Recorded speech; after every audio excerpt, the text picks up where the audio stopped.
kayo sa PCSO, parang sa tingin nyo, you guys are very special. I don't know kung anong pinagmamalaki nyo, lalo ng boss nyo si Robles. Tinanggap namin yung rescheduling ninyo and then only for us to receive a letter stating na hindi na naman kayo makadalo. Ang yabang ninyo sa PCSO, ano bang pinagmamalaki ninyo? Anong meron sa PCSO? Samantalang lahat ng mga agency ng gobyerno, pag pinapatawag sa Senado, pumupunta kayo sa PCSO, hindi. Ano meron sa inyo? What makes you so very special?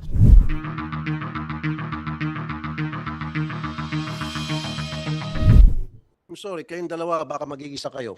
Sinubo kayo sa Lions Den nitong boss nyo, na dapat ang boss nyo nandito, hindi kayo.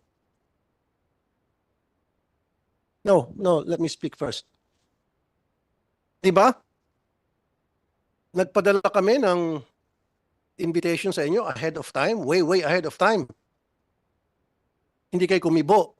And then last minute, sinabi nyo hindi kayo maka-attend dahil launching ng e-lotto. At nag-request kayo ng reschedule for another week. Kayo pa mismo nagbigay ng date. And we said, okay. And then pagdating ng date na yon, the date before, hindi ulit kayo maka-attend. Lahat. Kung hindi pa ako nagbanta na magpi-privilege speech ako at ipapasabin ako kayo, hindi pa sana kami mag-attend. May umattend nga, dadalawa lang. No, galit ako. Kasi lumilitaw na meron kayong pinagmamalaki. Nagmamayabang kayo sa PCSO. Go ahead, Attorney Contacto. I'm not mad at you because I don't know you. I don't have anything personal against you. Galit ako sa sistema na inilatag nyo na kung saan kayo po'y nagmamayabang. Diyan sa PCSO. Not you personally. I'm sorry. Kung ikaw ay na-offend, it's not about you. Good morning, Mr. Senator. First, we would like to First of all, I offer... would like to acknowledge the presence of Senator Robin Padilla. Senator, good morning. Ma'am. Okay, sir. First of all, we would like to offer our sincerest apologies for the non-attendance of our general manager as well as our assistant general managers. To be frank, Your Honor, the only reason why we're requesting for an extension is because the launch of our PLS is due on October 1. Now, why is it of such importance? The current system that we are using as of now, the No, let me cut you off. Nung kinansel nyo yung unang patawag namin, kayo mismo nagbigay ng date kasi sabi nyo meron kayong e-lotto launching and then you guys gave us the date na available kayo. And then when we said, okay, sige, yung date na yon isa-set natin for next hearing, kayo pong nagbigay ng date. And then last minute, the day before, sabi nyo hindi kayo maka-attend. Lahat kayo, parang boycott. Yun yung sinasabi ko, ano bang pinagmamalaki ng PCSO? Ano meron sa inyo? Anak kayo ng mga Diyos? Your Honor, Kayo ng Diyos din sa PCSO? no, Your Honor. I would like to explain the reason for our requests. No, you don't have to request. Nagmamayabang kayo siguro that the least that you can do is apologize. Sir, which is why I'm asking for an apology, Your Honor. And I'm explaining the absence of the resource persons who can explain and answer your questions in detail. No, Ma'am Attorney Contacto. Remember, nung unang hearing na sinet namin, that was last week, and you were given notice way ahead of time, umuo kayo, and then last minute, sabi nyo, launching ng e-lotto. Wait a minute. And we said, okay. And then kayo mismo ang pumayag na iset it, to set the hearing for another date. Okay? So, dapat nakapag-adjust na kayo. Dapat nakita nyo na po yung schedule ninyo. Na kung pwede ba kayo hindi, a week later. And then, all of a sudden, hindi na kayo pwede. Come on. Come on. Mr. Senator, I have a copy of the letter that we sent. There was no mention of the e-lotto. What we have here is, well, we did mention Yung first letter ninyo is September e-lotto launching. 18. It was two agendas, Your Honor, that we raised in the first letter. So in the first paragraph is the launch of the e-lotto, and the second is the transition the PLS, sir. Right now, I cannot stress enough, sir, the reason why we need to focus on the PLS. And if you would allow me to explain, sir, this would explain the absence of our officials right now.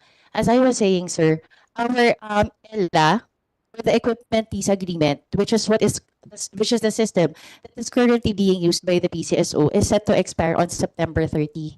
Okay. Ayokong ubusin yung oras natin, Attorney Contacto, dahil lang sa pagpapaliwanag ninyo. Let's proceed na lang. Okay, Basta sir. the fact remains na ang yayabang nyo dyan sa PCSO. This is the first time it happens dito sa Senado na twice in a row, last minute, magka-cancel, magbo-boycott ang isang agency para sa isang hearing, napaka-importanting hearing na patawag ng Senado. First time in history, for your information. Nagets nyo? We apologize, Your Honor. Thank you. Now, nung last hearing, sinabi ko, yung mga kabo nyo sa STL dapat mabigyan ng mga benefits. Nag-oo kayo, you send us a letter na on process, etc. Anong nangyari? May benefits na ba yung mga kabo kobrador ng STL o wala pa rin? Dapat meron silang SSS Pilal Pag-ibig. Because every single day, sinasabi nyo agent sila, sinasabi nyo part-time sila.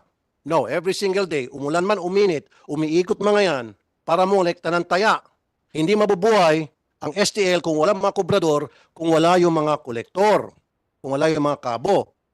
Kumikita ng milyon-milyon, bilyones kada taon ang mga STL operator na yan, and yet katiting lang na portion yan, ilaan para sa benefits ng mga kabot, kobrador, hindi magawa-gawa. Why? Paki-explain. Good morning, Your Honor, Senators. Sir, before I begin, sir, I'd like to join my colleague here in apologizing for the non-presence of our officials.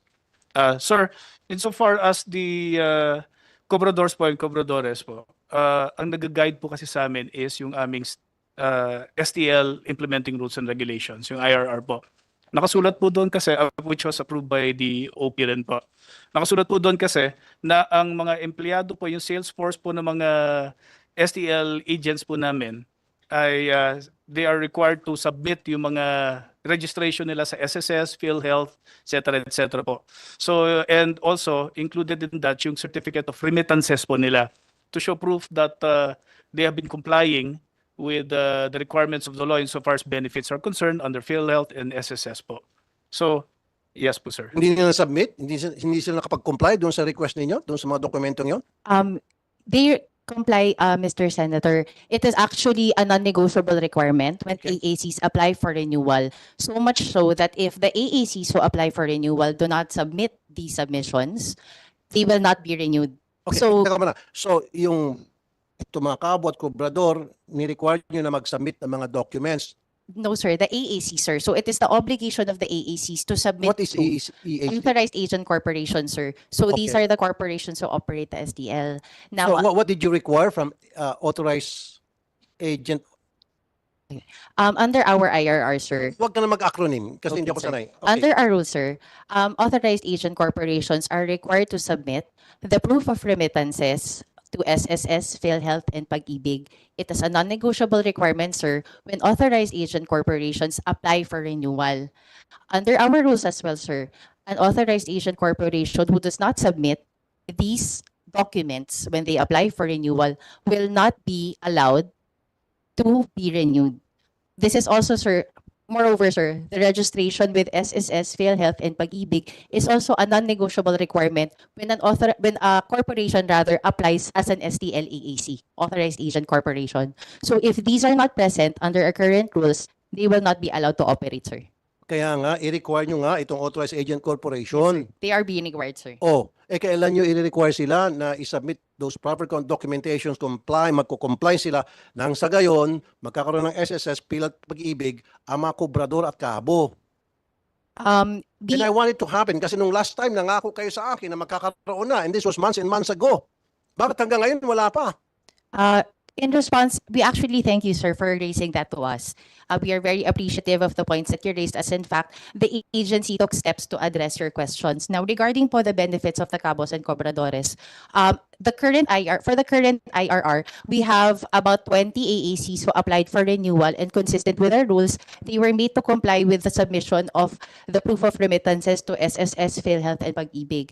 In Teka response, ano yung proof of remittances? proof of remittances of the benefits of the cabos and the other employees of the authorized agent No, corporations. attorney, all you need to do, baguhin nyo siguro yung IRR ninyo, ang dami pang pasikot-sikot, basta't i-require nyo ang inyo pong mga STL operators na sa oras na pagbukas nila ng kanilang franchise, matik meron na agad SSS Pilar Pag-ibig ang lahat ng kobradores at lahat ng kabo. Yes, sir. Ganun lang kasimple, wag na natin Yes. gawing komplikado. Yes, sir, we will comply. So when is this going to happen? We will try to do it as soon as possible, sir. Kailan as soon as possible? Give us a date. We'll confer with management, sir, because we are still in the process of revising our IRR, the rules and regulations of the STL. So we will raise this with management to include the suggestion that you offered, sir. So when nga? Kasi nung last time nag-usap tayo, sabi nyo, ASAP. And this was months Okay, sir. ago last year. We will give an update by next week, sir. So by next week, you will give us an update Yes, sir. kung kailan may sakatuparan nito na magkakaroon ng benepisyo ang mga kabo at kobradores Yes, sir. ninyo. Pero I doubt it, or baka hindi na, kasi may balita ako na gawin nyo ng electronic, Lotto and then STL, wala ng kabo. We are not familiar with the news. That's why, mamayang 1 o'clock, nag-file ako ng resolution, ng bill, na hinaharangan ko yung pagiging electronic na ang Lotto at STL. Hindi ako papayag dahil marami mawawalan trabaho. Libo-libong mawawalan trabaho. Wala kayong pakialam kasi ang pakialam nyo, magkano bang kikitain dyan sa electronic? Magkano kikitain dyan sa apps na babayaran ng 14%? Sa gross receipt, 14% ang kikitain ng apps application na gagamitin ninyo. For all we know, baka isa sa inyo dyan may-ari niyan eh. I don't know. Wala kayong, alam nyo, kayo dyan sa PCSO, ang nagpapasahod sa inyo, mga pobre, why? Ang tumataya sa loto, mga mahihirap. Wala namang mga taga-Forbes Park na tumataya sa loto. Gets nyo? Lahat yan, mga mahihirap. Lahat ng tumataya sa STL, mahirap. Tumatay sa loto, mahirap. Nangangarap na kahit papaano makachambak, manalo ng 1,000 o kung magkano man, may pandagdag sa kanilang mga pangailangan. Kaya kayo, ang gaganda ng mga damit nyo, ang nagpapasahod sa inyo, mga mahirap. And yet, itong mga mahirap, tatanggalan nyo ng hanap buhay. Itong mga kabo, ipipace out ninyo. Itong mga lotto outlet, ipipace out ninyo. Ilan bang lotto outlet? Ma'am, We don't have the data right now, sir. alam niyo ba, pag naging electronic na, yung lotto, yung tayaan, papipace out na yan, yung mga lotto outlet. And we're talking about hundreds or even thousands, I think. At ilan ang mga empleyado niyan? Okay, let's proceed. Doon sa e-lotto. Sino ba kasi may pakananin itong e-lotto na to? Sige nga. Bakit gawin yung electronic itong lotto? Mr. Senator, regarding the e-lotto, first we would like to clarify, and we've already stressed this before Congress when we were called also. Well, iba yung sa Congress, iba yung sa No, Senate. sir. But I'm just reiterating, what we have is only a test run.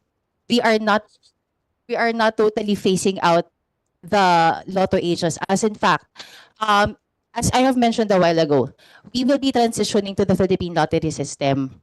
We also have right now, sir, a memorandum from management that we plan to increase an additional 2,000 terminals to cover those that will be left behind from the migration to the PLS. Teka muna, sabi niyo test run. Yes, sir. Okay, define test run. Kasi ang pagkakaintindi ko, yes, test run. And then later on, sabihin, ay, successful, ay, tanggap ng mga tao, then itutuloy-tuloy nyo na yon.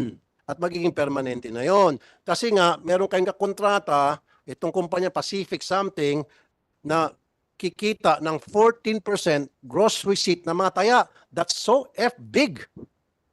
Dati nga, 22% eh. Siguro, tinablang kayo ng hiya. Siguro na inabot kayo ng kahiyan dahil ang garapalan, 22% i-charge nyo sa bawat taya na mapupunta doon sa application. Now we could have just buy out that application na yan. 22, pero anyway, naging 14% na lang. Pero malaki pa rin yun. Sa bawat taya, 14% mapupunta doon sa apps. Kita nyo kabalastugan ninyo? Sir, we are not familiar with the percentages. However, 100%. I'm Okay, sure of sir. that. However, sir, it is not true that it is a yes right away. Under the guidelines that we have, there are tests that they have to pass before this can be, adopted by the agency. Now, the reason, sir, why we are considering e-lotto is because of the proliferation of illegal lotto betting sites. I actually accessed one about 2 weeks ago. So these are electronic platforms, mobile applications rather, that claim to be accepting bets for Lotto. The payment that they make is through GCash. I mean, merong mga Illegal, sir. illegal betting station sa Lotto? No, sir. What I am saying, sir, are illegal betting sites that are not affiliated with PCSO who get bets for Lotto.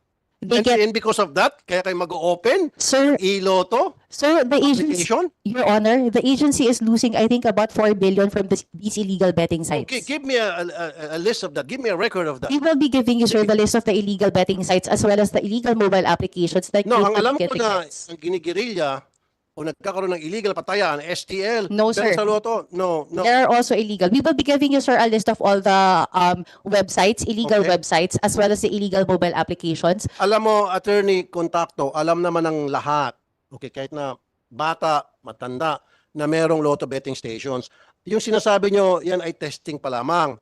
Eventually, magiging regular na yan, magiging permanente na yan. Huwag nyo naman kaming bulahin. Huwag nyo naman kaming lukuhin. Sir, just because that No, platform hindi will lang be ba? here. You're young and you cannot fool me.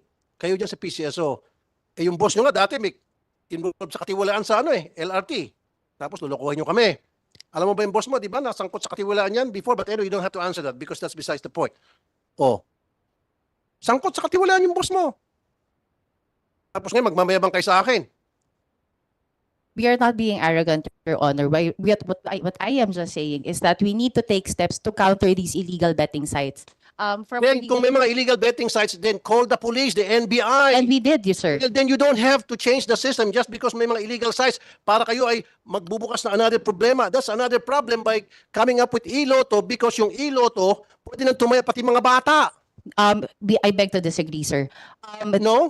Yes, sir. Because under our guidelines, it is required that a KYC procedure will be undertaken strictly before any bettor can access our platform. So the KYC that our platform has would require a potential bettor to submit 2 valid government IDs and the face scanning system. Halatang bago ka, halatang bagito ka. Okay, KYC, know your client. Yes. Pwede naman mag-utos ng mga bata, ng driver nila, ng kasambahay nila. Pwedeng utusan ng bata ang nakatanda sa kanila. Ganon din yung ginawa ng isabong. May mga KYC din yung isabong. Pero, ano nangyari? Lahat tumataya. Nakataya. No. Yung sinasabi mo KYC, naintindihan kita. Pero makakataya pa rin mga bata. Sabi ko kanina, pwede naman utusan ng mga bata ang mas nakakatanda sa kanila. Pwede nilang utusan yung kanilang driver. Pwede nilang utusan yung kanilang gardener. Pwede nilang utusan yung barkada nila. Pwede nilang utusan yung magulang ng kanilang tropa. Your Honor, if I may po, sir. Sir, just to clarify lang po. Sir, yung e-Lotto po, actually, ang nilaunch pa lang naman po under the guidelines is test run para dun po sa system lang po. I think dito lang po yung sa 14%. Hindi pa po siya talaga fully operational sa market. If it... Harangin ko yan. I'll do everything in my power. Harangin ko yan at hindi matutuloy yan. Trust me. Yes, Your Honor. If I may just po, in-explain ko lang po kasi yung sa yung existence po niya ngayon is for a year po, and then after that, if it is successful po and viable for PCSO in the market. Kaya nga, pag naging successful and viable, itutuloy-tuloy. Tama? Hindi pa po, sir, kasi isa subject po yan sa public bidding under RA 9184. Kaya nga, pag Sinusunod- successful Yes po, at Your kapag viable, isa-subject sa bidding. Yes po, yung system lang po, sir. Kaya nga, Wala pang games po yun. kaya nga. Opo. And then of course, pagdating sa bidding, madali man ma-rig yung bidding. And then hanggang sa, wait a minute, hanggang sa Yes, tuloy-tuloy na, maging operational na yung e-Lotto. Kaya nga harangin namin yan. Yes po. Maraming mga senador kausap ko na hindi sang-ayon dyan because maraming mawawalan ng trabaho. Ilan ba yung Lotto outlet sa buong Pilipinas? Bawat isang Lotto outlet, ilan ba ang mga nagtatrabaho dyan? Lahat ito magiging jobless.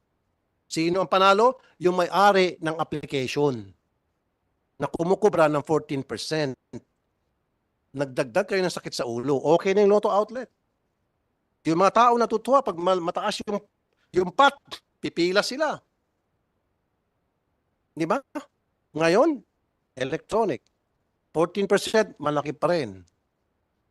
Dati nga, 22% yan eh. Siguro, inabot kayo ng hiya. Garapala na ata ito. Sige, baba natin sa 14%. Ngayon, 14%, still, mali pa rin. At ang balita ko, later on, i-wipe out nyo yung mga lotto outlets na may nagtatrabaho dyan, mawalan trabaho, and then later on, sasabihin nyo successful, viable, pati yung STL, na libo-libo na naman ng mga kabut kobrador ang mawalan trabaho. Wala kayong pakialam sa mga mahirap nating kababayan. Wala kayong concern. Yun yung point ko eh. Kasi kung meron kayong concern, last year pa natin pinag-usapan yung benefits ng mga kabut kobradores. Ninyo, dahilan kung bakit kayo may trabaho ngayon at meron kayong sweldo, kumikita kayo because of na mananaya. Yung mga hirap. Ngayon, tatanggal mo ng trabaho mga to. Ilan ba libo ang kabut kobradores ninyo?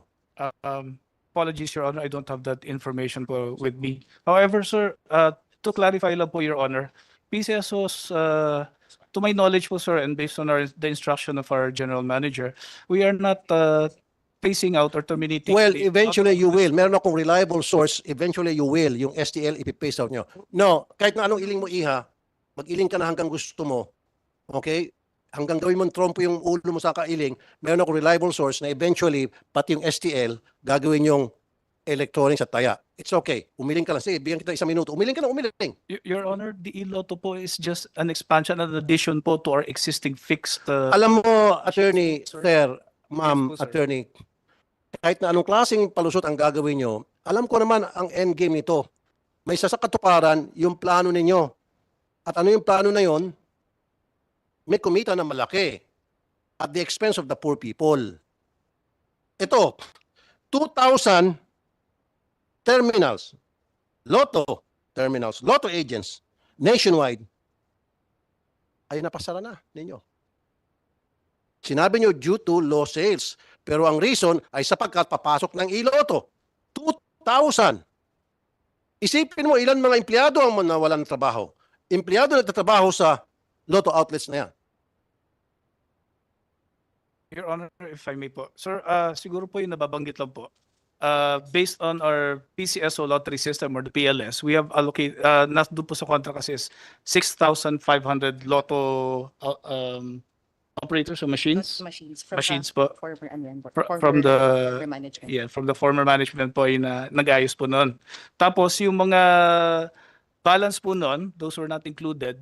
The GM has asked me to convey po that there is a plan po An additional. to increase po yung ano na yon, yung inclusion na yon with the I think about 2,000 lotto terminals po, sir. So you will increase lotto Yes po, sir. terminals. To address po yung mga hindi po na kasama po, sir. And that is in the works po, sir. Okay, papunta rito itong grupo.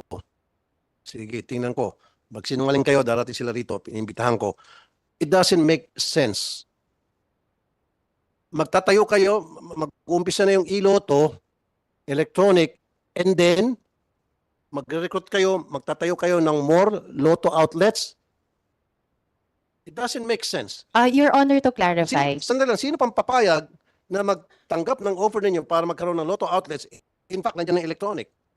Your Honor, to clarify, the 6,500 were the number of terminals that were acquired by the former management for the Philippine lottery system. You mentioned about the 2,000. As of September 19, the management has released a memorandum for the lease of an additional 2,000. I think, sir, the confusion comes from the fact that the PLS is different from the e-lotto system, sir. So the PLS is simply a migration of the system for lottery itself and not the betting platform Ma'am, mismo. huwag ka muna gumamit ng mga acronym. Kailan po nakakaintindi. sorry, sir. So, Ano yung PLS? Philippine Lottery System, it will be the new system used by lotto agents in their businesses. The reason why there are only rather 6,500 terminals was because that was the number that was procured by the former management, not by the management, not by the current Kaya nga, management. 6,000, di ba? Yes, sir. However, Magdadagdag kayo ng yes, another sir. 2,000. Yes, sir, we will. Despite the fact na kayo ay maglo-launch na ng iloto. Yes, sir. So yan nga sinasabi ko kanina, it doesn't make sense. Kahit na ako, tingnan nyo ako, attorneys, kayo mga abogado, okay? O sabihin natin kayo, magkakaroon na ng iloto. Kayo ba papayag na magtatayo ng lotto outlet? Na alam nyo naman, mas ipiprefer pa ng mga tao na tumaya na lang online kaysa pipila. hindi na maging viable yon. Nagsara na ngayon 2,000 eh. Ngayon mag-open kayo ng another 2,000. Lokohan to. Sino pinagluloko niyo? Lokohan yung lalo yung panot. No. You're making a fool out of us. No. Mag-open kayo ng more Lotto outlets and yet nandiyan na parating na itong iLotto. Sino pang tataya sa Lotto outlets na very convenient, pindot-pindot lang sa cellphone, makakataya na sila. Mababangkrap. Mababangkrap. It will be no longer viable. Kaya sabi ko, umit ng ulo ko, eventually, mapipace out na ito. At ilan ang nagtatrabaho dito sa mga Lotto outlets. Maging yung may-ari niyan, na inaasahan na negosyo nila, na may ibang pamilya din yan, may mga anak din yan. Maraming maapektuhan doon sa electronic lotto. Ang kikita lang dito, Attorney Contacto, Madam, Attorney Porciuncula, Sir, ang kikita rito, yung may-ari ng application. Yung magpo-provide. Kasi nga 14% ang kikitain sa gross receipt. So, therefore, siya may kinabang. Tinanggalan nyo ng trabaho, tinanggalan nyo ng hanap buhay, itong thousands and thousands of employees na nagtatrabaho sa Lotto outlets, maging itong mga may-ari, at ipinasa nyo dito sa may-ari ng application. Kung sino man ito, I don't know kung bakit gano'n nangyari. Anyway, papunta na po dito yung mga Lotto operators para pasinungalingan po yung mga pinagsasabi nyo. And these people, there's nothing personal against you, Attorney Contacto, Attorney Porciuncula. Pero pupunta sila rito para mag-testify. Ngayon, malalaman natin kung tumutugma ba yung pinagsasabi nyo kanina doon sa sasabihin nila later on. Okay? Now, let's move on.